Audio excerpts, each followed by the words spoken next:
Hi, want to know how to change wallpaper on your Samsung Galaxy S24 FE?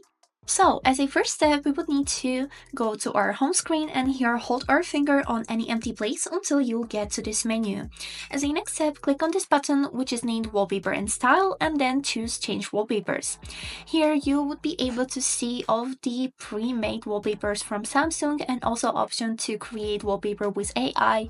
But if you know which photo you would like to set as your wallpaper, here you would be able to see the tab gallery with your whole gallery. So I'll click on recent and here choose this photo that I have made.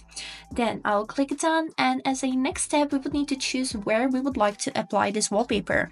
On lock screen, home screen, or both. I would like to leave this one only on the home screen, so I'll click on the lock screen to unselect it. Then we click next, and on this page we'd be able to zoom the wallpaper or zoom it out and also add some effects. You can see them here. And now let's go back. Here we can also see this button which says frame, and we can add any frame for our wallpaper. You can see how it looks. I'll leave this heart here and then click done. And this is it. We have successfully applied a new wallpaper and here is it how it looks. I hope this video helped. Thanks for watching.